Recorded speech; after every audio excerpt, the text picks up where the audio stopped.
what's up? How are ye? I don't know if you can answer me. It would be fun if you could just if I could do this live and just answer you. Welcome everybody. This is, I don't know what episode it is, but it's one for the 31st of May 2017. How the fuck are you? Jesus, 31st of fucking May. Holy Christ. Where's this fucking year going? Fucking hell tonight. Fucking hell. Well, it's summertime. It is summertime. I put up fly paper today. How fucking old-fashioned am I? But it's the only thing. There's a certain amount of pleasure in that too, though, isn't there? I mean, I didn't want to go for it. I wanted to go one of those fucking... As we're out the country now, just fucking bugs galore. I forgot how fucking heavy the bug situation was out here. Oh, fucking hell. So there's fucking flies the size of fucking birds and everything coming into the fucking house. So I bit the bullet and we got fly paper today. And I won't lie, there was a certain amount of pleasure in watching fuckers just flying straight into it. Oddly, I just put one up inside the fucking window and a fucking pigeon smashed its fucking head off the window. I was like, Christ, how eager is this cunt? Or is that just the biggest fucking fly I've ever seen? Holy fuck, he was about 4 stone. This fucking pigeon just fucking nutted himself off the window. And as soon as I put the thing up, I don't know what he was seeing. I didn't realise fucking fly papers were for pigeons too. So yeah, hope you're doing well. I had a cracking couple of days. I had a smashing weekend. I was in Navan at the Central with Neil Delamere. That was a nice gig. Nice. I've gigged there before, and it's been they're a little tougher to get off the ground. They're nice people, but you kind of got to get them off the ground a bit. They're a bit into themselves, a small bit, not into themselves in a kind of an egotistical way, but a small bit introverted, kind of like, oh fuck, is he talking directly to us, kind of a thing. But once they kind of gel, then they kind of get into the groove of it. They were lovely, yeah. And this particular time, it didn't take long. There was a group of like 22 teachers sitting in there. It's a mad thing about fucking teachers. When they're in a group, like, it may as well be a group of fucking 15-year-olds. They're all poking each other and stuff. All their fucking mid-20s all the way up to mid-40s, like, poking each other. Like, giggling and stuff and all whispering little things to each other. You're like, what the fuck?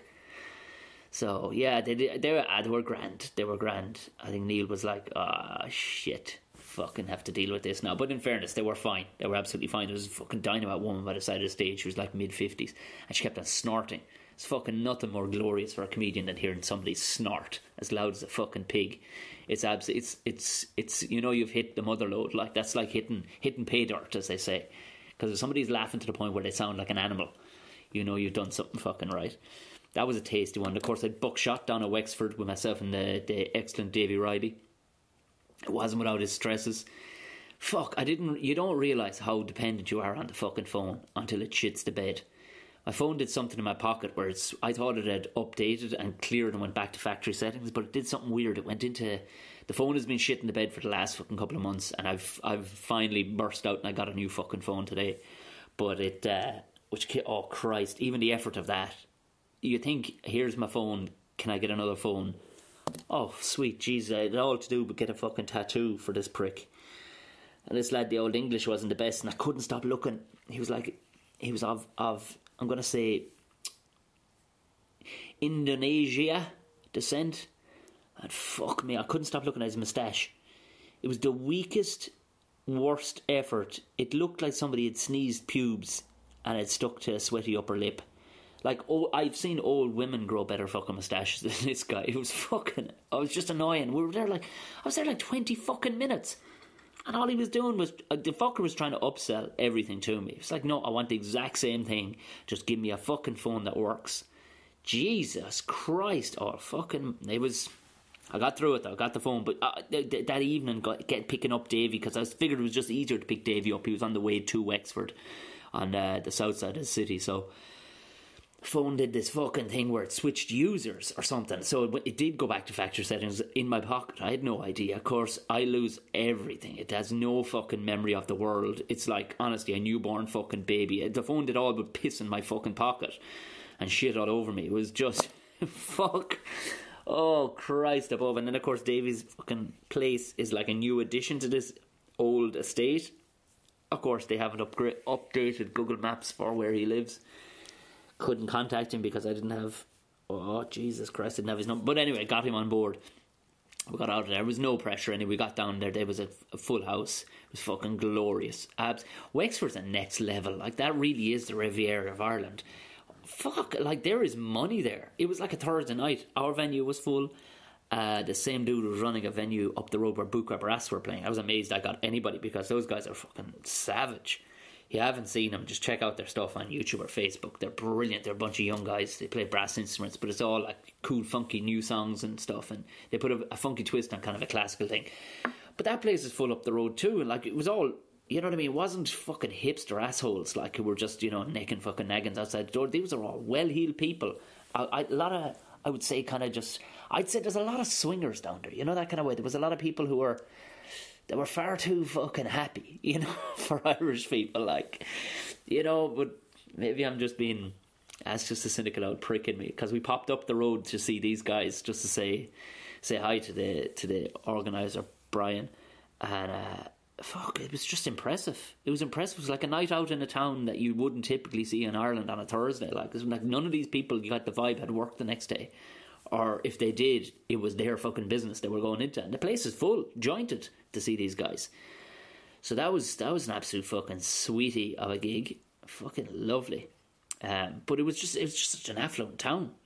Like a lot of mom and pop places that are doing well, in that would die in their hole. It was actually lovely to see it, that it wasn't a bunch of, you know, like you see so many of the British cities and towns are fucking ruined, and it's coming that way with a lot of our towns, just ruined with just the fucking chains. You know, if I see fucking Specsavers, fucking see Superdrug coming into places now, and it's like mini M&S's and fucking, have you got your Nectar Point? You know, just fuck off. And, you know, I want to see a woman called Mary opening it, you know, running the fucking shop and owning the shop. That was, so that was, yeah, that was fucking smashing. Had a lovely, and thank you everybody who came out to that one. If you're listening, I don't know if you're listening. They were just a really, they knew their role too as an audience. Then Friday night was up to Lavery's. My very good friend Colin Geddes runs. It was only the second Friday night that they've done in a while, and they've changed the whole room around. Typically they do Wednesday nights, and you get a lot of student arts and kind of mad cunts come into it, like, you know what I mean. Just it's always it's not that it's hit and miss, but what it is you gotta fucking drill them a small bit, because they're a small bit. Sometimes fucking studenty types can be a bit on the fucking thick side, you know what I mean. Unless you're talking about fucking Buckfast and, you know, Weetabix. Sometimes it's a bit, you know, it's almost, there's a, you know, a touch of a vibe, like, if I don't know what you're talking about, sir, I'm not going to try and wrap my head, because they're sick of listening to fuckers all day. But this is a Friday night show, and it was the second one they had, and it was full to the rafters again. Amazed, because the sun was like, it was 26 degrees outside when I was walking in, still in Belfast at fucking like 8:30 at night. Streets were jammers, and it's gas. It's the universal language of the country. I say the country, but the island. Some people would say the country. I'll say the country of the island. That it doesn't matter where you go. Sunshine, you will get your scumbags with no shirt on, wearing their jocks up over their fucking tracksuit bottoms. They're everywhere. It's amazing. It's wonderful. It's like they sent a memo around going, so guys, sun's out tomorrow. Should we all take our top? Yeah. Took your tops off? Yeah. And shout at each other. It's a thing about the sun, just shouting at each other from a distance. Oh, everybody has a fucking phone nowadays. You don't have to shout, but they all seem to just be. And it's funny just to hear Nordies shouting, just back and forth. But that was a fucking absolute glorious gig. Oh my god. I didn't realise, I got the lights were fairly strong, so I couldn't really see beyond the front row, but fuck me. Apparently I got a standing ovation, I don't know. Sweated bullets. It was fucking hot in there, hot under them lights, but they were absolutely glorious. Fucking glorious people. Just chatting with a couple of guys afterwards and stuff. I got the compliment of all compliments. This woman just stormed past me on the way to the toilet and kind of almost violently shoved a finger in my face and went, "Funny as fuck, eh?" And just kept on walking. And I'm taking that, I'm putting that in a poster. Funny as fuck, eh? Fucking lovely. Belfast, get on it. It was. It's always nice to absolutely smash the shit out of it, because that tiring road home. I drove through Slane on the way up. It was the night before Guns N' Roses, and were playing there. And I didn't realise people were going to camp the night before, but the amount of like mid-40-year-old dudes that were in ripped jeans and like dad bod, you know what I mean? They were still wearing the t-shirt from fucking the 80s or the 90s or whatever, and the old check shirt tied around the waist.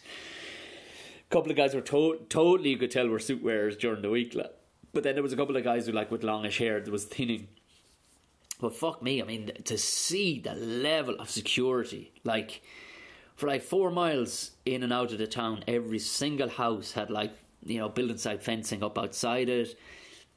Fucking hell, the effort and lengths that has gone to just for a concert like that. I suppose it's 83,000 people paying God knows what. I mean, she's an earner. Apparently, Guns N' Roses, they made $5.5 million on that concert. One fucking gig, $5.5 million. You can fucking technically retire.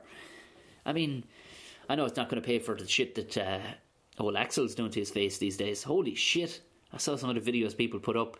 What's he fucking doing? He looks like he got an allergic reaction to something. He's all swelled out. Not in a fat way. Not in a normal fat bloke way. Like, he's swelled out in it's a Botox or something. Holy shit. Fucking horrendous looking, the poor man. I mean, people can grow old, no bother, like, but what the fuck actually, what the fuck is going on? I've noticed it since it was pointed out to me a couple of weeks ago. I've noticed that I ran into a couple of people speaking at different things over the weekend. I was gigging a couple of midday gigs and stuff like that during the weekend. Out of easily maybe 10 different young women in their 20s over the last maybe fucking 2 weeks, I've noticed, with these ludicrous lips. They're getting their fucking face injected in their 20s. And you can actually see the needle marks across the top of the lip like little fucking stingers. Like they've put a bunch of wasps on their fucking... If those weren't the lips you were born with, you look like a fucking lunatic. I so want to say it going, what are you fucking doing? Honestly, you made a conscious decision to pay somebody to do that to you. Like what... You know what that's going to do? It's going to give you saggy fucking lips, because that's not what your lips are supposed to be doing. It's not like there's muscle behind it. You're not building it up and you can just fucking hang a couple of fucking kettlebells off your lips and work them out every day. You're pumping it full of shit. And little needle marks. No, don't. Ladies, don't go near your... Stop injecting shit into your face. Just work with the fucking face you have. Fucking hell. Stay the fuck away from your face. Christ above. It's fucking worrying. Terrifying. Terrifying on two levels, I think. One, holy fuck, you look like a mentaler, because those aren't the lips you were fucking born with, so they don't fit in with the rest. I mean, it's like those lads that stick on a scabby spoiler on the back of a Ford Orion. It looks like a heap of shit. You might fucking think it's meant to go on a Ferrari, and it may be. I don't know, Ferraris would never have a fucking spoiler, what am I saying? But probably a spoiler off the back of like a 911 Porsche or something, slapped onto the back of some piece of shit car. Not saying that your face is a piece of shit, but you still wouldn't stick a spoiler off a Porsche onto a fucking Ferrari, would you? So even if you have a Ferrari standard face, you wouldn't go sticking a fucking spoiler on the back of the thing. Jesus. Stop at your fucking faces. Fucking hell. Blokes, I'm no doubt blokes are at this shit too. I just haven't, you know what I mean? Haven't seen any fucking blokes. But moving along. The dog is flying it. She is shitting far less indoors. A lot to wrap her head around. I think I'm ready. I could manage a bunch of children right now, because at least with a child, they're shitting into a yolk you put on them. I know it lasts a bit longer, like a year and a half or whatever, but fucking hell, it is mental to just see these fucking surprise bombs. You know what I mean? For years, you're just living where you just wake up and this place is the exact same way you left it the night before. No animal has wandered in and defecated on your fucking floor, but that's what she's doing. But fuck me, she's adorable. You can't really get angry at her either. She's just got that look. She's doing all those doggy fucking things I know I was talking about. If anybody's looked at my Instagram, which is, I think it's Tom O'Mahony Comic, you'll see 1 or 2 pictures of this fucking dog, and it's like the dog is... She's pulling off moves that I couldn't even pull off in the way of cuteness. Pure fucking Calvin and Hobbes stuff. Unfucking real. Weather here has been good. I had to get onto the weather. We knew we had to talk about the weather. It's a fucking Irish thing. Pissed down fucking rain on the Saturday. 26 degrees in Belfast driving up there. Pissing down fucking rain on the Saturday. Thunderstorms and shit. And not the warm fucking Florida sort. I mean the fucking freezing cold, pissing fucking rain, put on your wax jacket kind of a thing. Wear my wellies. Kind of came around again. But it's mad. People have asked me, was I out in it? I haven't been purposely out in it. But I've explained this to people in the past. I genuinely believe that my skin only needs to see, and I'm not talking about my face. This is the country fucking thing, right? My face, my neck and my face and my forearms, they only need to see the weather forecast the night before and they will turn brown. That's it. Everybody, everywhere else will burn like a fucking pig. But for some reason, my forearms, all the way down to my fingertips, and my neck, all the way up to the top of my head, tanned. And that's just from knowing it's sunny. I think it's kind of a thing like generations of just fucking blue-collar rednecks just fucking working outdoors. And you only take off your shirt too if you're a fucking pikey, so. Sorry, that's probably a nasty fucking slip there. The word pike. Actually, no, yeah, I don't know where the word pikey actually comes from, because a pike is actually, well, it's a fish. It's also a two-pronged fork for, bales of hay. So maybe a pikey is actually somebody who works with bales of hay on a two-pronged fork. Anyway, moving off that before I get in fucking trouble. I'm not going to fucking labour too long. You'll have seen who's coming up on the show. Very interesting chat. So yeah, like that. Check me out if you want to see upcoming dates and things like that. Check it out on Twitter. So it's Tom_O'Mahony. Facebook is Tom O'Mahony Comedian, and Instagram is Tom O'Mahony Comic. Pretty much type in Tom O'Mahony and you'll pretty much fucking find me in most places. You'll either find one or two things on Facebook. Or on YouTube. You'll either find me, videos people have put up of me, or some bloke giving a lecture in America about transport. That's not me. I don't know much about in the way of transport. So yeah, I mean, you'll be listening to this on some sort of channel of sorts, whether it's Stitcher, SoundCloud, iTunes, or any of the others. But yeah, subscribe. That's the handiest thing. Just subscribe. Click subscribe. Tell your friends about it. If you're living abroad, just got a tweet today off Conor Healy, living abroad. It's good to hear the shit. This is what's going on here, Conor. It's fucking cracking weather in between the showers. What else has fucking changed?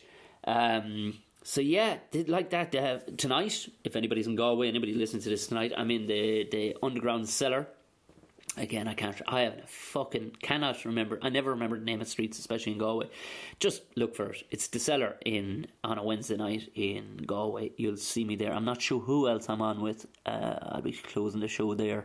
Later on this week, though, I'll be back in Galway again on Saturday, because Friday night I'm picking up on Thursday. Should be an interesting one. I'll see, can I get him on the podcast?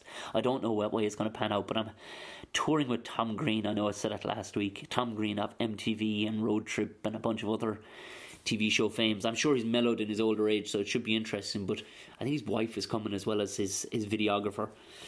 Like I said, it could get interesting, or it could get extremely weird. I haven't fixed the radio on the car, so I put a new alternator in it. That's all I'm fucking doing. So yeah, I'll be there. I'll be in Dolan's with him on Friday night. Saturday night, Roisin Dove in Galway. And then Sunday night in City Limits in Cork. Unfortunately, coming up, I was very excited about Bear in the Woods Festival. Unfortunately, they've had to postpone it because of the fucking horrific bombings that went on in Manchester.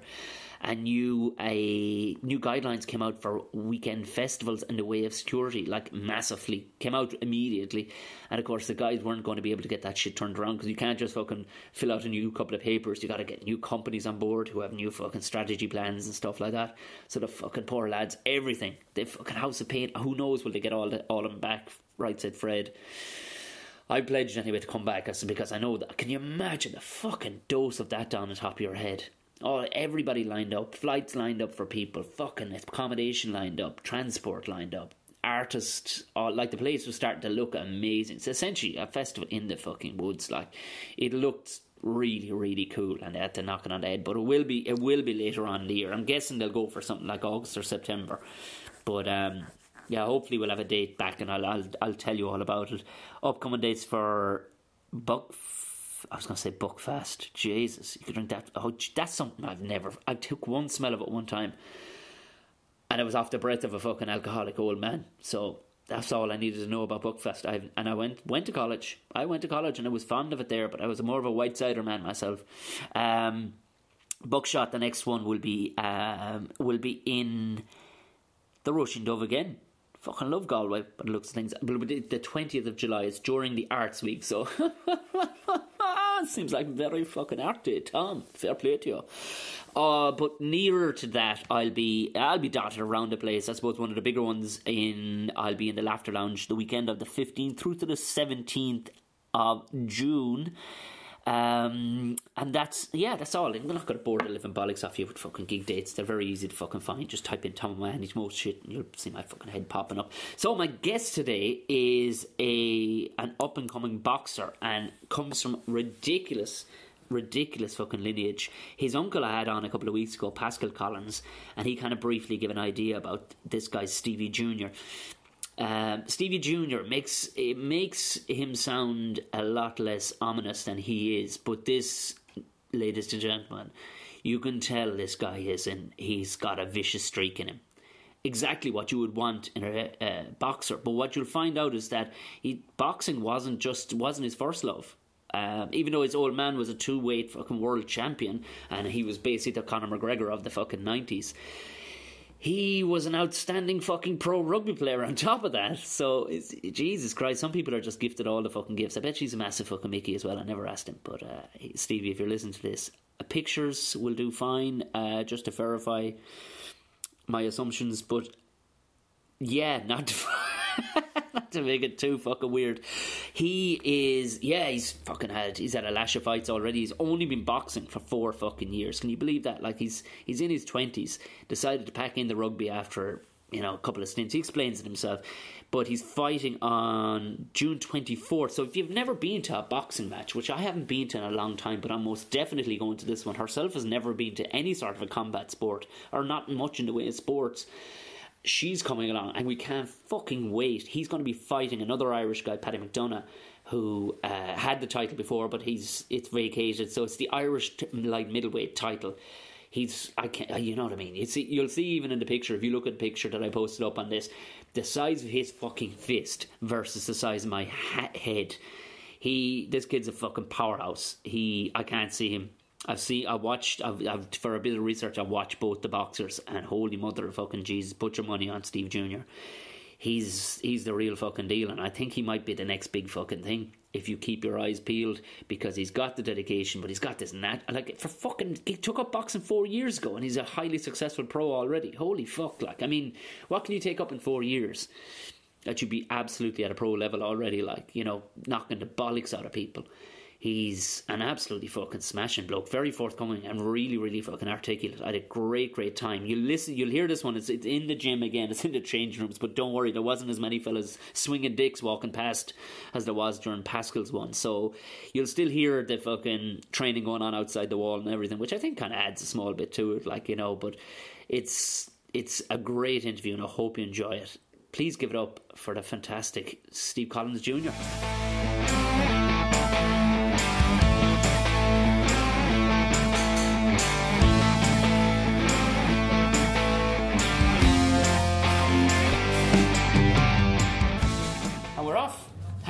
Thanks a million for doing this, actually, because your uncle told me you were a cranky bastard. Do you know what? A lot of people say to me, "You're cranky." I have my face. It's constantly just a pissed off look on my face. I get that an awful lot too. Even my missus will be sitting beside and go, "What's up?" And for the first 2 years of us going out, you go, "What's wrong with you?" It's nothing. It's just a resting cunt face. Yeah, that's it. Yeah. And my missus says, "Do you ever watch Star Trek?" Yeah. Your man, he's like a big alien. He has what you call they're like Horlocks. Oh yeah, he's got Worf. Yes, Worf, yeah. He's lumps on my forehead. That kind of makes you look like you're frowning all the time. But yeah, I got... And the squinty eyes don't help me. Actually, we look quite similar. We both got small little piggy eyes, and we got lumps enough. Mine is at the top. But I didn't... I got mine from rugby more than anything, because I used to run with my fucking head, because I was born with an extremely thick skull, apparently. Because I got an MRI one time, and they said, you've actually got 5 millimeters or more skull on the front. Is that right? Yeah, so it's like wearing a fucking helmet, a hurling helmet, on the front of my head. I'm a bit of a Neanderthal as well. But but this is what I kind of piqued my interest big time. Obviously you're a boxer, but you played with Wasps. I played with Wasps, played with Lansdowne, Connacht, London Irish, Leinster schools. But the big clubs, when I was there, I was only there for a short period of time. To be honest, on a personal, I fucked up when I went to Wasps. What happened? I was over there. I was there for 9 months, and I actually left myself. Nobody asked me to leave. I left because I was doing great. If I look at it, if I'm looking back. What age were you? I was 19. So you knew fuck all at 19. That's it. I didn't. I was a bit mature. Maybe things would have changed, but I'm glad they didn't now since I'm doing this. But I remember being over there, and they brought me over just to try me out. You know what I mean? See what he's like. To be honest, I got a leg up going there. Then he said after a couple of weeks, he says, no, we want to keep him for a couple of months. And after a couple of months, like, no, we want to keep him on longer. But there's constantly lads coming in. Of course, yeah. Lads all the time, and they come. Some would stay, some would go. You know, we're all in the academy.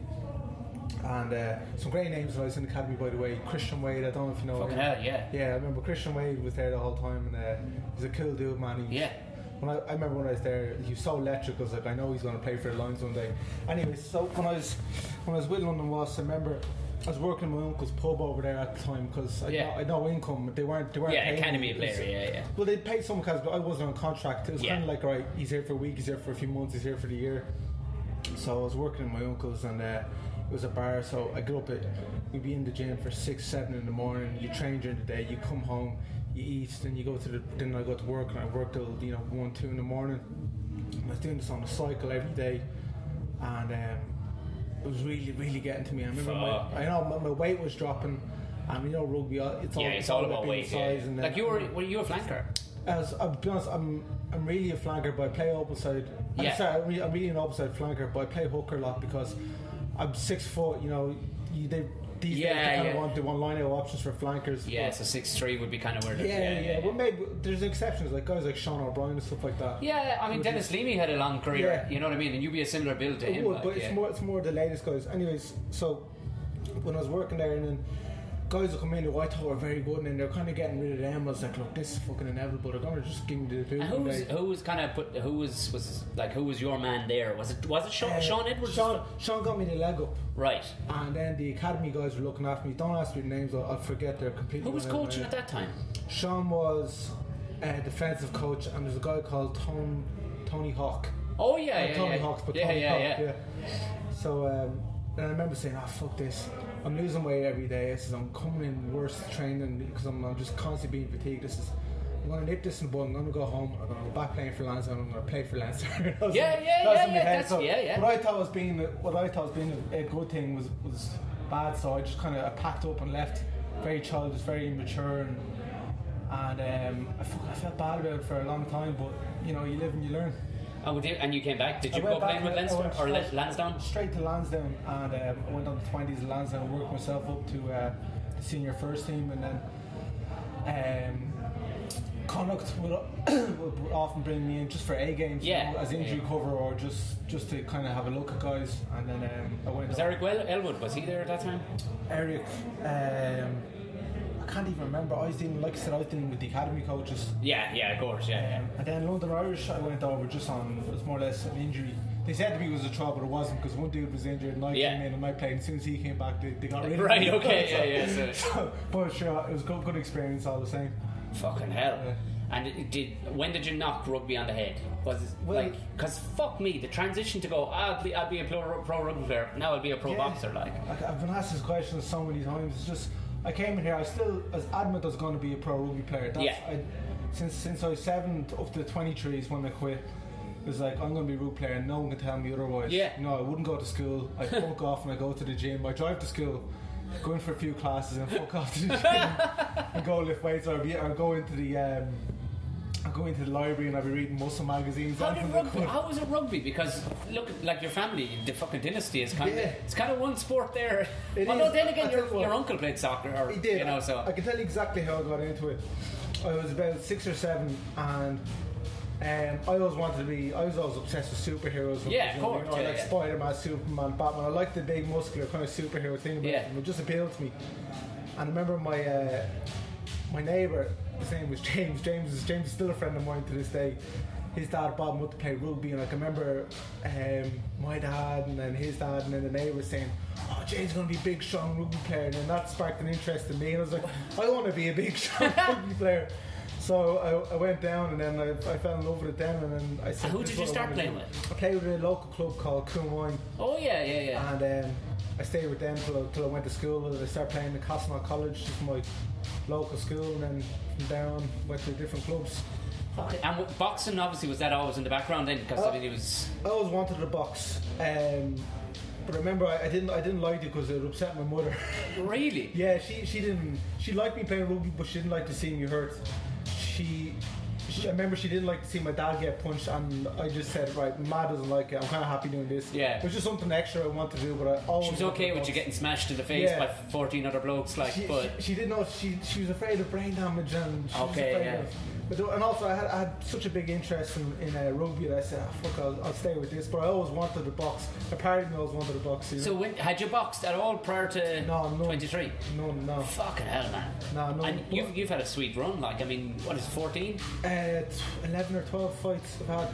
And all of them, you only drew one. I drew one. But that was after an injury. I was reading. I was injured going into the fight. I tore my shoulder previous and weeks before, but being a rugby player, you always kind of... You have niggles going into everything. Yeah, you do. Yeah. You play, if you're a rugby player, you take your tape together. You play all year round. You don't let them get in your position. Absolutely, you know what I mean? That's the mentality I had. Right, I know if they'll tear my shoulder. Fuck it, I'll say nothing. I'll go in. I'll tell them I'll be okay. Yeah. Second round, I ripped my shoulder clean off the bone. Fuck. It took me a year. I got surgery a few weeks later. It took me a whole year to get better from it. And you only drew that match? I drew that, yeah, but that's because luckily I won the first 2 rounds. It was only 4 round fight, and the second 2 I just kind of. But reading up on your match, like you should have knocked the living bollocks off of him. Like Barry, you were going with one shoulder. I was punching him from post to post, and then you can see if you were to go back and see, you can see when it happened. Yeah. There's just a change. And I think I was spitting out my gum shot, not purposely, but I was breathing so heavy. It was just. Of course, yeah. So which in your opinion is? Would you sustain more injuries in rugby than you would in rugby? Definitely.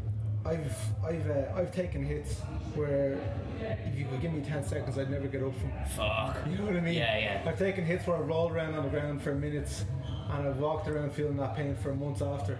But there's monsters still, even in the AIL. There's fucking monsters out there, like. If you go look at the AIL team, to be honest, I played with a few pro teams. Half the dudes, whether they haven't got the look in or not, could walk onto those teams. Fuck. They're animals. They just haven't been given that opportunity, or else developed late in their careers. Because I knocked it on the head by I pulled out AIL at 20s with Shannon, and work kind of got in the way and stuff like that. So I was only a fucking Mickey Mouse. I was only an alright player. Jerry Flannery's here. Yeah. So I mean, it was only fucking hell. I mean, I was never going to make it. I knew it. I just knew it. I didn't have the size. That was as simple as that. Like, but it was.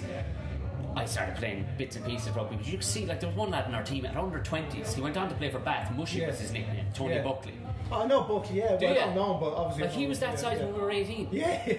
Like, what the fuck, like? Thank God he was on our team, but I mean, he'd be, like, the fact was, that fat bastard could drink 20 pints the night before, smoke a fag walking out to the pitch, and win a man in a match because he was just catching lads by the head, you know what I mean? What can you do when you've got that natural size and there's lads, like me, I was big, but I wasn't huge. Yeah. But I'd be in the gym 6 days a week trying to be like to the get guys. To that size, all they do is I had a big dinner. Yeah. I'm at this fucking size. Well, it's some of those big old fucking cultures too. Like, look at fucking Sean O'Brien. Like, apparently that fucker just needs to look at the weights, like, and he's pros on size. Like, he's got great genetics. Unbelievable. He looks like a superhero. Like the build of him. Like, yeah, he does. Same as your man CJ Stander. He's built like a fucking cow. You know what I mean? You know what's funny about him? South Africa didn't. They said don't bother playing in South Africa because we don't feel you're going to be big enough to play for the first team. Fucking hell. And now he's running a fucking walk now. Like. He's playing for the Lions. Yeah. So it's funny, isn't it? It is funny. It's great to hear things like that. Also. Well, there's that too. Like, I was watching an interview with Shane Williams. Like, it's true, he was never over 5'6". No. You know what I mean? And still managed to go on 3 Lions tours. Like, so I suppose you can if you can get lucky with injuries too and things like that. Sure, like guys like Shane Williams, he made up for it in other things. But like your point is, there's some guys out there, it was like they're just massive, and that's a massive. Yeah. It's just a massive advantage for playing rugby. Well, that's it. I mean, you look at the size of centres. There's a guy coming back. He's a Northern Irish fella. He's come back from Grenoble to play with Munster. Chris. What's his fucking surname? He's 6'5" and weighs 18 stone, and he's a centre. Yeah. You know what I mean? That's the size of a big fucking flanker. You know. So yeah, I mean, there's a time at least in boxing you're matched up so much well. But I watched who was it against? Ralph something or other. You fucking destroyed him in the second round. The fucker had no business in the ring with you. But he was. I suppose the oddity of him was I think he was an American. He must have been about 6 inches taller. Is that his stocky black dude? Yeah, he was a rangy fucker. He was all over the shop. He's like a kind of Hispanic looking dude, real tall, real long. He'd a mohawk. Yeah. He'd no fucking business anywhere near. How did the matchups come about? Like, you know what I mean? Like, to be honest, he's a decent guy. Yeah. To have at that level, he comes to fight. That's what he does. Is he's a pro fighter, and he's not at my standard, but. they're not going to throw you in with the best in the world. Of course, Your first fight, because first of all, why are these guys going to fight you? Yeah. What have you got? What's me? If I'm fucking 15, 20 fights and I fight this dude who's at 2 fights and he beats me, I look like some mug then, don't I? Of course, yeah. So they try and match with these guys, and those opponents progressively get better and better and better. I suppose, you got to earn your fucking stripes too. Yeah. So, and there's, I mean, it's who's on? McDonough is next. Paddy McDonough, he's in about 4 weeks from now. I'm coming to that night. Oh, great! Coming to that night. I'm fighting for an Irish title against Paddy. Paddy previously owned the Irish title for a few years. I think he had to vacate it because he didn't fight anyone who was Irish. So I think after a while it just comes. But he's back fighting again for now, anyways. And are you cruiserweight? Is it? Light heavy. I used to be cruiserweight, but I'm still like every few months I'm trimming down a bit more. It's just stubborn muscle shitting off me. And but you've been lifting fucking weights since you were a teenager, like, so. So you're not going to shake that stuff. So I'm down to light heavyweight now, a strong light heavyweight as opposed to a small cruiserweight. Because I was watching you tend to.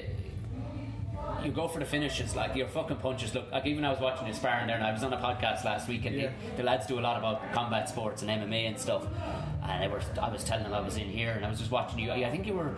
I don't know were you sparring with Luke Keeler? You could have been sparring. Could have been Luke or Johnny, I think. It was Luke or Johnny that day, and I was just going, fuck it, the description. Like, you were only hitting each other 60%, and I was just going, lads, the wind off those fucking punches alone, like.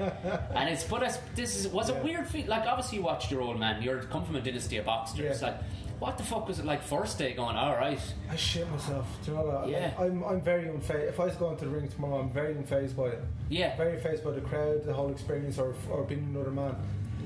The first time I was in it, I didn't know what to expect. I shat myself, man. I was so scared. I was nervous. I was shaking. Was that down, do you think, to the fact that, alright, first time boxing, but there's quite a few eyes on you? There's eyes on me, the expectation, because you're the Steve name. Collins' son. First time putting on a pair of gloves, everyone watching me in the crowd. There's another dude in the ring who also wants to hit me. You know what I mean?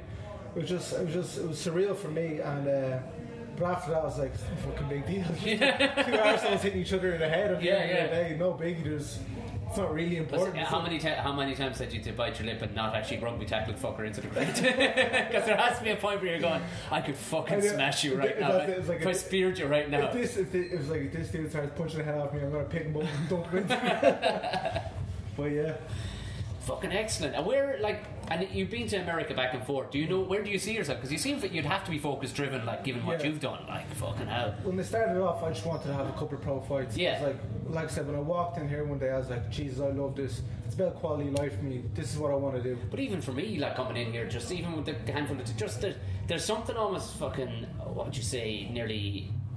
It's addictive, like, you can see when you're around people who are kind of in a dedicated setting, like there's nobody fucking around out in that gym. No, you feed off their energy. You feed off it, don't you? Like, so there's a real pro vibe in there. Like, you come away going, whatever I have to do next, I'm going to do it a bit better, because that's it. Everyone's very welcoming here. Also, unbelievable how welcoming everybody is, and you're looking at some of the most dangerous people probably in the fucking in the country. Like, guys like that are usually very friendly because they've nothing to prove. Exactly. Yeah. Like, why walk around and act like a nasty fucker? Yeah. I don't like. I'm happy with who I am or what's going on. You know, if I needed to, they probably don't even think with this. If I needed to, I could take your head off. Yeah. So why act like that? You don't need to front up with anything. Yeah, exactly. Were you watching Wasps at the weekend, or do you still keep an eye on? I don't watch. Is it hard to watch? It is. Well, because I do miss it. Yeah, of course. I do miss playing rugby, and I don't have the time to. Of course. To watch as much rugby as I used to. Given the amount of teams you played for, you couldn't watch them all. No. But I'll definitely watch. I watch the big international games. I'll jump on the bandwagon for Leinster when they're, fucking hell, have big matches as well. And so I was again at the same podcast. The lads are sports orientated. It's the What's the Story podcast, and they're actually great because the lads are very knowledgeable on sport. You know what I mean? But we're talking about the fucking horror of going to like the Leinster matches now at the Aviva. Yeah. It's like when you start. What age are you now? 27. So realistically, you started rugby 20 years ago. Yeah.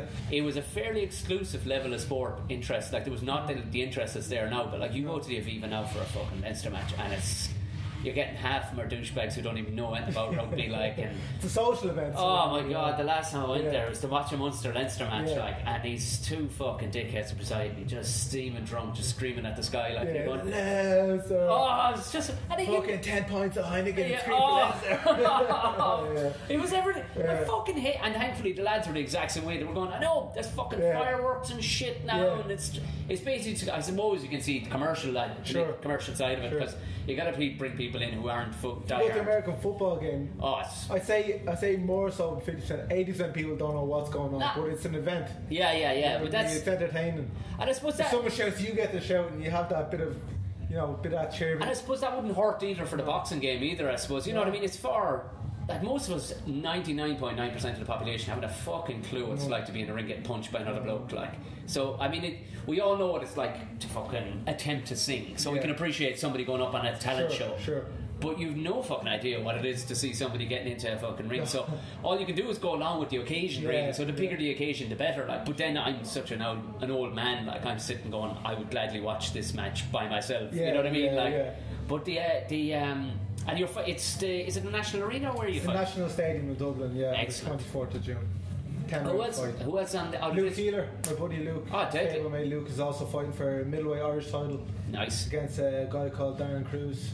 It's the Irish, the Darren Cruz. Yeah. Well, this Irish title, I think he's from Mayo. Right. He'll have a good following. I think he's an army boy. Does there seem a bit of a boxing trend out in Mayo too? Like, there's a couple of wiry old cultures out there that. There is, yeah. There's another dude. Ray Moyle is an Argentine. Oh yeah. From Mayo. That must be who I was thinking of, because I knew there was kind of a right boxing team out there. It's kind of anywhere in Ireland, really. The standard over here for such a small country, the standard is so high. We tend to punch above our weight in a lot of things, though. I mean, like that, the fucking rugby. You said the AIL in itself is at the Premiership standard nearly. It's just not. If I'm being honest, it's Division 1 standard. It's still professional rugby if you were to go over to England. Sorry, Championship, not Division 1 Championship. But I suppose, we just don't have the population to have the money behind it. Don't have the backing either. It's the same. Honest to God, I was saying it to Pascal here the last day. Like, the standard here with comedy is the very same. Like, versus the UK. Like, just whatever it is, the standard here. You go to the UK and there could be 5 comedians on a bill, and all of them might be shit. That'll never happen here. Like, at least 2 or if not 3 out of the 5 will be good. You know, it's. Well, I find. Places with a small population like ours, it makes everything else so much more competitive. It does, I suppose, That's probably why it has a roll-on effect, saying we're, without blowing smoke up our arses, Irish people, we're good because we have to be. There's number 1 spot there. There's so many of us looking for it, you know what I mean? So we have to be on our top. Having time to be getting lazy, like. Exactly, what's where are you? You're living out the country now as well. In the I did. I moved back to my mother has a farm in Trim, and I've moved back there. So you're a proper culture then? I am indeed. Yeah. Well, to be honest, I've always been a bit of everywhere. I've lived in probably 20 different places. Right. And before I was the age of 18, you know what I mean? I lived everywhere for a couple of years here, a couple of years there. What was it? Abroad in England, I lived just. What was it like? It must have been interesting when you were growing up and your old man was who he was, like, because there's no argument about that in the schoolyard, like. Do you know what I mean? There's no coming to you with sorry Steve, and move on. You're going to move on, because there's no going, I reckon my dad will have your dad. I got that one anyway. Did you? And you chose to go with the tartan shorts. I didn't want to be. You're not shaving the shamrock into your head just yet. It's enough I have my dad's name. I didn't want to be like him, put a shamrock in my head. He's the same music he has. I don't even fight similar to him. You don't? No. I have a little bit of my father in me. So I wear similar shorts. Yeah, because I noticed that you're not at all like him. Like, you're a smasher. Like, people go down when you can see people's fucking bodies shaking. Like, I'd be more aggressive and a more defensive style, where he's more pressure and a busy fighter. But your fucking head movement is unbelievable. Like, was that something you went, all right, this is what I'm going to concentrate on for the first while? Like, I fight at close range. And if you're at close range, you need good head movements. I suppose. That makes. Most of the guys I fight are taller than me also. So if they're sticking jabs on me all the time, sometimes walking in or punching on my head, I may as well slip. What do you make of you? I mean, I don't know, but what do you make of McGregor and the Watchman? And given the fact that your profile, do you think it's kind of slightly disrespectful to think that he can walk in at the top, or is it just is it a big fucking American fanfare like you said? You know, it's fucking 2017, and anything can happen if it's entertainment and it can attract.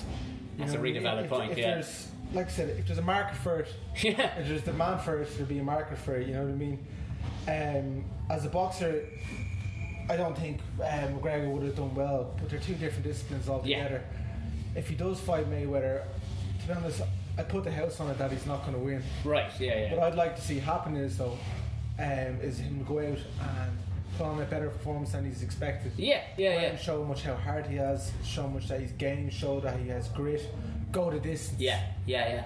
Catch him a few, just go out in your shield and give a warrior's performance. That's what I'd like to see. Yeah. I can't see or I don't think. But 49 other blokes didn't fucking beat him, like, you know, so. And you have to remember, without being disrespectful, probably the first 3 guys would beat McGregor, you know what I mean? And they only got better from there on out.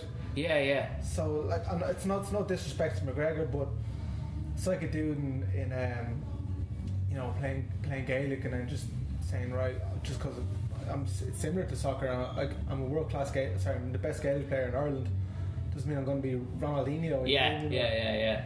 It's a weird one, but he'll probably end up ties with this gym because I mean in the run up to it, like he'll have to really like. Cause good relationship here with him. He comes up here a few times, and you know we'll close the gym for him.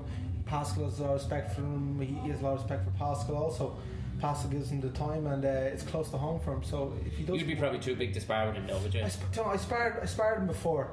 You know, you can spar lighter guys for movement. Yeah, and that's what it was. Like, I'm not trying to sound egotistical here, but if I was to hit him, he did. Yeah, he's going to fucking finish a lot more than a guy his own size. Of course, so when I did spar him here, he was so quick and his movement was great, and I really appreciated and respected him. Yeah. He's also very intelligent. I can tell he's thinking and weighing things up all the time. He's not going in there just saying I'm going through the motions. It's chess, like, and he's a good chess player because everything he's doing is different all the time. But I suppose he's not shy of work either. I suppose he's not. He's not shy of work anyway. No. God, no. So he'll put it in. It'd be an interesting one. I guess. I just have a notion that he might flip. Now I'm guessing there'll probably be stuff in his contract that he can't. But he might do. Roundhouse kick in the face, like, right, I'm not just winning snap and just fucking drop him. Just do elbow bomb.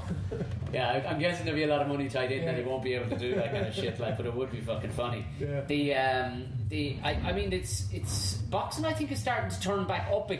I suppose because it definitely seems a lot more people seem to be back more interested again. Because in the 80s and 90s it was fucking massive here. Like, I mean, well, your old man had a lot to do with that too, because we could actually hang our hat on the fact that we had a world champion. Do you know what I think it was down to? We had a bad generation of heavyweights. Yeah.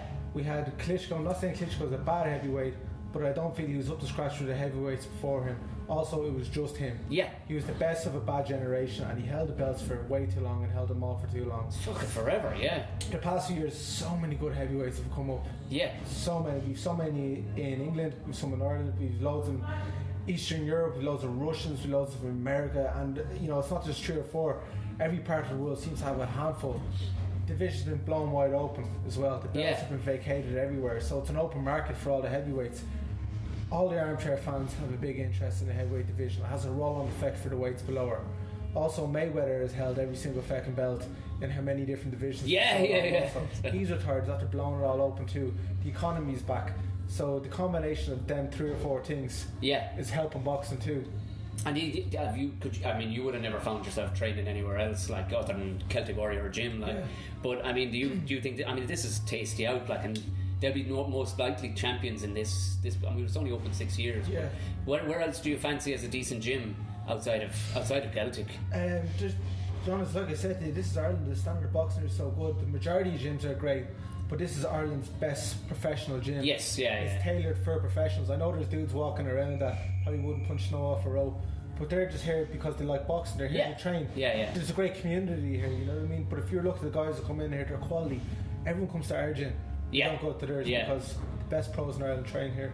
Stephen, I was at one of the first days I was in here. I think he was a Cuban chap. Yeah. He was training with Spike prior to a fight for Spike, like. Yeah. And that was my first taste of really seeing a pro gym, and straight away it was an injection, like. Yeah. Do you know what I mean? Well, did you go? Well, had Steve Sr. had he retired by the time you were kind of?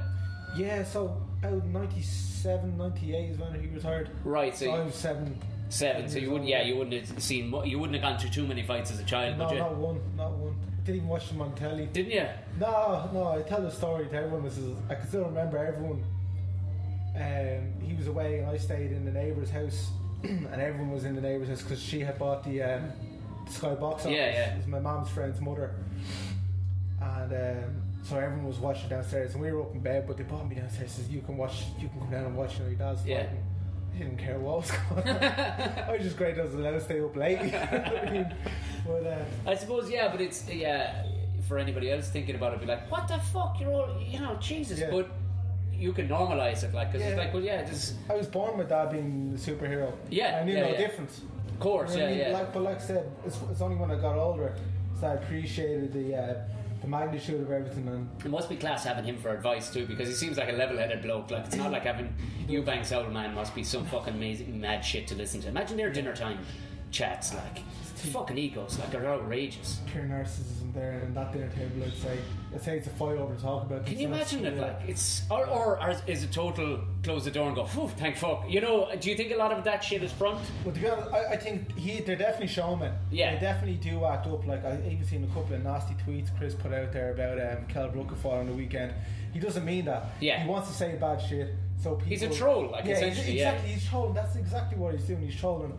Now they do act up in front of the camera, and they do spend time thinking about these controversial things to say or do. But at the end of the day, they're so self-obsessed that there's reason for it. Oh yeah. They want to be like that. You know what I mean? It would be interesting though. There's a lot of size difference between you and him. Like, there's only one weight there class between us. I can make super middleweight. Fuck, you'd fuck him up with your power. Not to be honest, I like giving myself more credit as not being a power puncher. I can box too. Yeah, no, I can see that. I can box, and I look at him and I see what he has. He's a very busy, super fit fighter. Yeah, he's a fit guy. Yeah, and give him good credit where credit's due. That's what I think he's best at, and that's what I think he excels. I think my boxing ability would be better than his. Nor would he be able to earn my respect because he hasn't the power to earn it. I'm dogged, man. You had to hit me with a hammer to get more respect. I'd imagine that you'd be probably able to apply a lot of the almost rugby attitude towards it. Like, you're not fucking getting the better of me. If you definitely are not going to see me hurt anyway. That's for sure. Like, I tell you what, rugby players, whether they're listening to this or rugby players, we're cut from stone, man. Yeah. Especially even playing with your whole life, because like I said, people think boxing's tough. I have never been hurt as much. Since I started boxing 4 years ago, nowhere close as I would do on a weekly basis. Yeah. Like training. These fuckers want your jersey, like, so they're gonna fuck you up, like it. You don't see lads snapping legs, snapping limbs off, getting hospitalised. Like you can't ask a rugby player. What's the longest stretch of you have without being injured? They might say, "Oh, I've had a good run there, 2 months there. I didn't know no bad injuries." Fucking I know. I was even, but even I do these things every so often with Heineken, where I host. It's prior to matches, and it's normally in big bars. You know what I mean? They bring in Heineken, and I get basically I get to host and chat with ex-rugby legends. And the last one was with Eric Miller. Like nose and ears hanging off. But this is it. But the lads all have lumps missing. Even the backs, like John Kelly, who played for Munster and Ireland, that he's lumps. But he was telling me about they played a Legends match just before the last England match, and those are all old boys, and maybe not so much old boys, but fucking fellas who are out of shape. But they beat the. I said, "Did you go easy?" He goes, "Fuck that."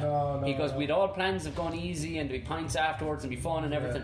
Within fucking 5 seconds before the match, which Mick Galway was fucking captain. He went, "Fuck these fuckers, we're gonna fuck them up," and they just tore lumps off it. And Kelly was telling me even he was surprised because he's an accountant. Yeah. He says, I live a very boring passive life. He goes, and I thought that's what I was now. He says something just clicked in my brain, and even though the fitness wasn't there and I couldn't sidestep quite like I could, I still went in to fucking mill every bastard.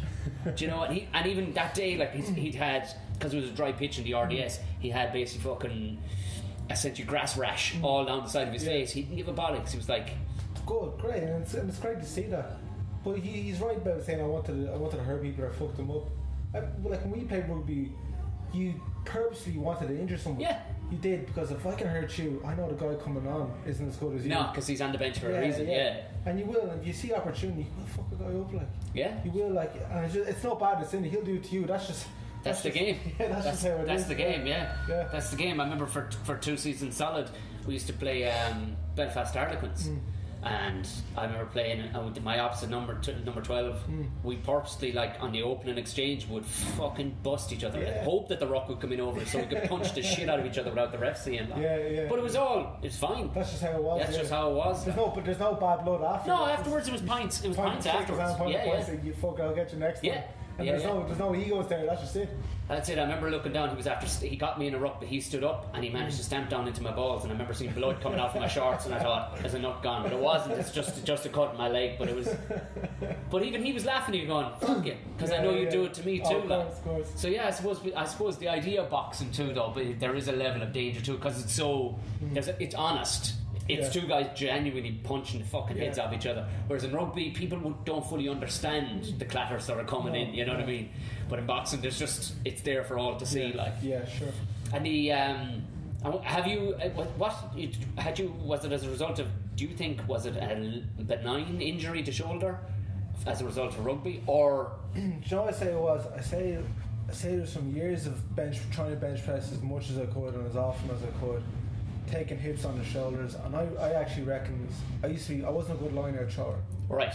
And my idea was, someone said to me, repetition, and you'll eventually get it. And it was more quantity than quality training when I was going to throw. Because I remember after the training session, I'd spend an hour just throwing the ball. That's going to have a takes effect. It hurt me. I said, I don't get a fucking care if it hurts me. I know once I keep doing this one day, I'm going to get good. I was too thick, stubborn, and immature to realise. If you actually take your time, think about what you're doing. As opposed to just doing the same thing over and over and over. Because I just thought it's like, right, Bruce Lee says, practice one kick 10,000 times. So that's what I used to do. And I remember my shoulders used to kill me after that. So the combination of all them, and then throwing punches where you're using your shoulders so much, it just, the chain broke, you know what I mean? Did it come easy to you, boxing, do you reckon? It feels like... Looking at other lads now who will say, you know where fellas like baseline start is. Well, like I said, I've started boxing 4 years ago. I spent 2 years injured. I probably had about 2 years of boxing under my belt. I feel I'm the best light heavyweight in Ireland. I feel there's guys out there hold belts and are ranked that I could beat tomorrow. Right. I get in with pros, and I have been for the past 4 years. And hold my own, and now I'm getting the better of them all. If a kid came along to me and he says, "Well, I want to start boxing and I want to jump in the ring with you," which is exactly what I did the first week I was here, jumped in the ring with pros, I'd say there's no chance in hell I'm going to let you get in, because I will knock you clean out. Do you understand? That's even if you come back a year later, I'm still going to knock you clean out. That never happened to me, so I feel like I've picked up and progressed quicker than what most would. You're probably open-minded to it too, because obviously you play sports at a high level. You know what I mean? Do you know what? I used to watch boxing. I'd watch football. I'd watch hurling, tennis, anything. You know what I mean? And then I could always look at boxing. I could do that. I would look at Gaelic saying no. I could look at hurling and say I could play hurling. I look at tennis saying no. I look at soccer saying no. I couldn't do that. That's how I think. And I always looked at boxing saying, I know I might not be able to do it right now, but I know I could learn to do that. Do you reckon something has to be to do with genetics too, though? I mean, there has to be a level of it there. But you know what, genetics does play a part in it. I've got parent strength from my mother's side of the family. I've got that kind of grit from my father's mother's side of the family. You just things come into play everywhere. There's reason why. It's not because my dad, I'm a good boxer. That's what I mean. That makes you the person who you are. Of course, your mother's side of farmer strength, she's no farmer. She's from Dublin as well, but she's a strong woman. But then my dad is as hard as nails, and he's relentless too. And I feel like I've gotten that from him. And then if you look at like I said, it was actually I've boxed in 4 generations. My grandmother's brothers were boxers, and my uncle Jack was a very intelligent boxer, and I like to feel like I have some of that from him.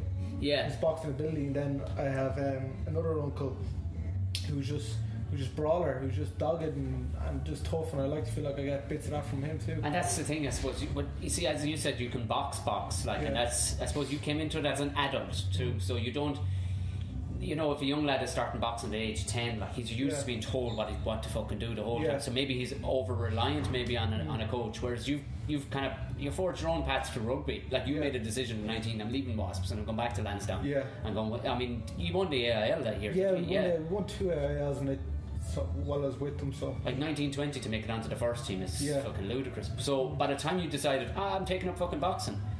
I know he's your uncle and everything, but at the same time you've probably gone, you teach me what I need to know to be a fucking awesome boxer, basically. I told him straight away. I said, Pascal, I'll learn fast. And he'll tell you that himself. So the first thing I said to him was to just trust me, I'll learn fast. And what kept him coming is that I was coming in here getting punched in the face by lads who grew up in pros or boxing their whole life, and I kept coming back, and then it just started happening less. Did it hurt the first few times? I don't know. It hurts, but it just in comparison to what I was used to. So it's probably a good thing I played rugby because I came here. I'm like, fuck this. I'm not punching. But to me, the people say, oh yeah, he's tough, and I'm like, Jesus, am I tough? I was like, well, maybe you are, but the standard of toughness, like, you know. I was like, but it was just what I was used to. It was like this hurts, but it don't hurt like getting, you know, booed in the head. Well, you look at somebody like fucking Sean Edwards. I remember reading about, it was years ago, back when he played league, and he just retired from league and he was taking up a defence coach spot with Wasps, and they'd said he'd been voted, I didn't realise there was an award system for Rugby's Rugby's hardest man, because of the sick shit he allowed it to happen in his body, like fucking went into the Wembley Cup final with 2 broken toes, already a bunch of fingers, his nose shattered, his cheekbone in the game. He still has vertigo and still gets inspired with some of his friends. Sean's mad. Sean's a family friend of ours, and I love the man, and he's a great person, but he is a lunatic. I think you have to have that bit of madness to have that kind of, I don't know, that grit, that want, that drive to be the person he is. I think you have to be a little bit mad, because there's no way would any sane person put themselves through what he has and also what he's willing to do. But I mean, he must have demanded a lot though to be coached by him. He must because if your coach can do that shit to himself, then you better step up. Like, I tell you what, Sean's not the biggest dude. He's about 5'9". And he, like, I'm not saying he was an old man, but he's past it. You know what I mean? And he'd walk down the hall and you'd see fucking what's the guy who played for the Lions, played for Wasps as well, English international. Not James Haskell. No, well, he's only come this time. Like. Well, alright, let's say Haskell's a perfect example. A monster, fucking. Guys like Haskell saying, oh shit, and you see them kind of tensing up and the eyes open up. They're shitting themselves because of him. They're Sean.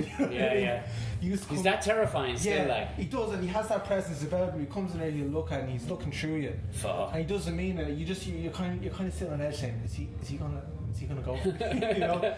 But he used to come down to the weights room, and you'd have one gorilla there in the corner lifting 1,000 kilos over his head, and then you'd have another rhino over there leg pressing whatever, and then Sean come in and put on the gloves, and there's a boxing bag there fucking purely for him alone. You know, no one would touch the boxing bag, and he'd smash it, and then you'd have one of the conditioning coach shoulder pads, and he'd be there smashing pads and stuff like that. And guys would just kind of step out of his way when he's walking around. It's probably a good marker to lay down in front of all the boys too, like, you know what I mean, that he's still a bit of a savage, like. Sure, they probably had just so much respect for him, probably like, look, this lad's still a savage. You know what I mean? But I suppose, would you have liked to play league? I know you played union all your life, like, I would have loved to have given league a go, especially as a centre. I would have loved to play league, like, you know what I mean? You see, you saying that, I think certain people would have suited. I would have liked league. I like the whole, you know, let's just run into someone and tackle someone. I love it. I can do away with all that drum shit, all this fucking line-out carry on. Just too stupid and ignorant for the other stuff. It's like, let's just, you know, crash bang, wallop, don't have a brain, let's just do it. I would have loved to give it a go, but it never really took off here at all. Sure, it didn't. What else? I think a league would have suited me as well. Yeah, you probably you've the big build of a league player, all right. Like, not too big, not too small. No, But you could play centre these days. Yeah, you know what I mean. You have a centre build about you. Like, to be honest, I was thinking if it was go back, I'd just turn scrum off. They're just fucking Conor Murray, the size of the bastard. I know. Even I was looking at a video the other day. Somebody had posted up. It was about the Munster rugby team, and there was a guy, Jaco Taute is his name, and he's centre for them now from South Africa. Mother of Jesus Christ, he 260 kg barbells. Like. and you're doing chest press with these things, and you're looking at 60 kg in either fucking hand, like, and he's a centre. Stupid. What are you supposed to do with the likes of that? You know what I mean? Like, that fella's just going to screw the top of your head off. That's it. What do you do? Just lay down and try to be a bump in a roll for me? Like, you can't. So I'm going to let you, because you've got training and all the rest, so we won't. This is fucking It's more of a rugby podcast. It nearly was a rugby podcast. You see, the thing that interested me was that, because I'll tell you, I met a guy, I'm still trying to track him down, I can't find his name. He played pro soccer, this guy, right?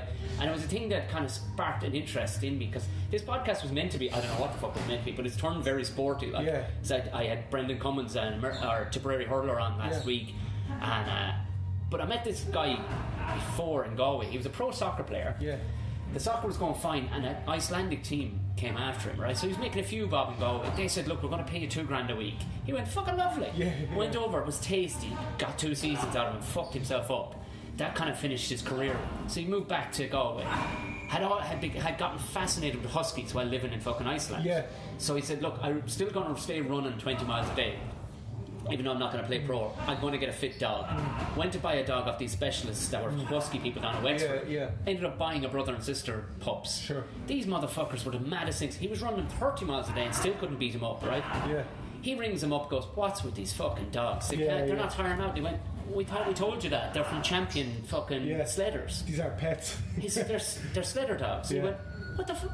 Because look, the best thing you can do is probably get a sled and get good at it. So the guy turns around, he learns off these people up the north, because there's sleds now that they race in Wales and stuff in England, where there are actually wheels on the fucking things, as well as the ice ones. So your man turns around and he starts racing them, dedicates every moment of his life to it, and becomes a champion fucking sledder across Britain and fucking and up in the Nordics, like. And he was just saying this nonchalantly, and I went, hold on to fuck. So the only reason he had to pack it off, he was in a really bad car accident, and that's what fucked up his back. But I went, so you became a pro soccer player, and now you just, how do you do this? You just applied what he had and used it somewhere else. This is exactly it. So things like that fascinate me. And when Pascal said to me, because I knew you'd played rugby, and I was surprised I saw you in here training. I went, hold on, that's fucking. And he went, he's decided he's going to be a pro. He's a pro boxer now, and he's won a bunch of fucking fights. It was like, so how do you? So the application, you can't beat a pro. You know, a pro will make a pro at fucking anything. You know what I mean? So that's kind of what fascinated me. I said, why not? We have to talk to Steve Jnr. because I love fucking boxing. I absolutely adore rugby. So if you happen to say fucking I'm playing hurling for Dublin as well, now that'd be it. We'd be out the fucking gate with a fucking. We'd never finish this podcast. But I definitely there'll be more on it, and maybe after the, because we're coming to the fight. Herself has never been to a fight. She's so fucking excited. So I'm going to be a total over the top fan. I'm going to be the Leinster. I'm going to be just drunk. I'm going to just be Stevie, just shouting like an asshole. What's the equivalent of cords, dubs, and the Leinster jersey? I don't know. Well, I'm not going to wear a Munster jersey because I'm just that fucker. But we have them down there too. So so all right. Final question. I know there's weight differences and all the rest of it. And we know, I mean, you have all the prospects of going for a world title. Like, there's no fucking reason why you can't. Could you have bet your old man? Yeah. There we go. That's perfect on the podcast. Thank you very much, Stevie. Fantastic. We'll do this again. This is fun. I enjoyed this. Definitely. I like the fact that there was boxing. We have a soundtrack in the background too, like just boxing and tunes and all the rest of it. So you'll get to catch this on iTunes. And the guys, the 24th of June, fighting in the arena against June, National Stadium, Dublin, beating fucking Paddy McDonough. That's right. Fantastic stuff. Cheers, Thank you Steve. very much.